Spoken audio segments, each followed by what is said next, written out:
আমার মা আমাকে তৈরি করার জন্য ছোটবেলা থেকে আমার মার যে পরিশ্রম, যে কষ্ট, আমি আপনাদের কাছে আমার মায়ের জন্য দোয়া চাই। আমার আম্মার জানাজায় আপনারা যারা উপস্থিত হয়েছে, আপনাদের সবার প্রতি আমার পরিবারের কৃতজ্ঞতা জানাই। আমার আমার পৈতৃক বাড়ি এবং আমার নানার বাড়ির দূরত্ব মাত্র 2 কিলোমিটারের মতো হবে।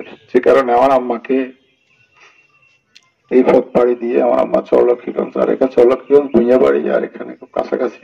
সুতরাং এই এলাকার মানুষজন আমার আম্মাকে ছোটবেলা থেকে চেনার কথা। আমার আম্মা কেমন মানুষ ছিলেন আমি তো আমার বাড়ির বাড়ি।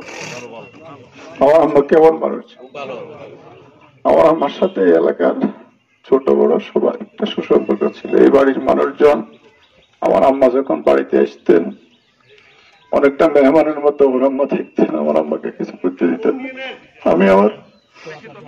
আমি আমার বাড়ির মানুষের কাছে জন্য খুব ঋণ স্বীকার করতেছি যে তারা সব সময় আমার আম্মাকে তারা ভালোবাসতেন, খেদমত করতেন।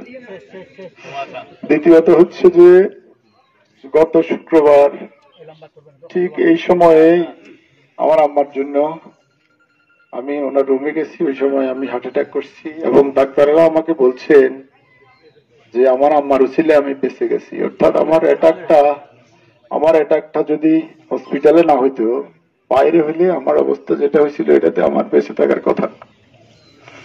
তাও আমার 100% যে ব্লকটা হয়েছে কালকে, আমার টোটাল চিকিৎসা তত্ত্বাবধান করছে আমার মামা শ্বশুর মেজবা।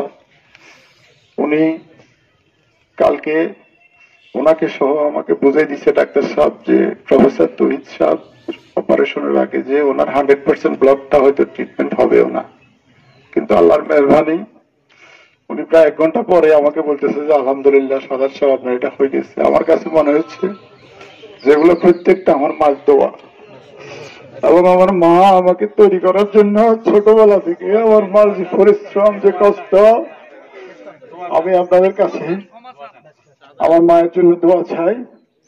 আমার মা 2016 সালে হজ করেছেন, তা ওই টিমে মেজবা সাহেব ছিলেন।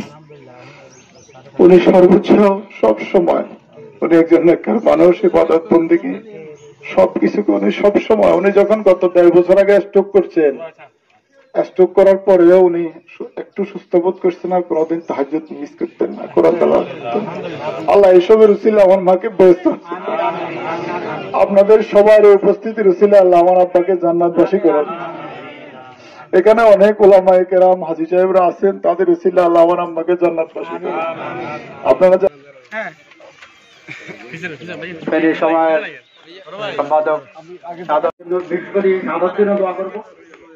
আমরা দোয়া করতেছি, আরো দোয়া করবো আল্লাহ যেন তার কাছে করেছেন, আর তার মাকে আল্লাহ তাআলা যেন জান্নাতুল ফিরদাউস নসিব করেন, তার সব গুনাহ আল্লাহ তাআলা মাফ করে দেন এবং আমাদের সবাইকে আল্লাহ তাআলা না ওনাদের পিছনে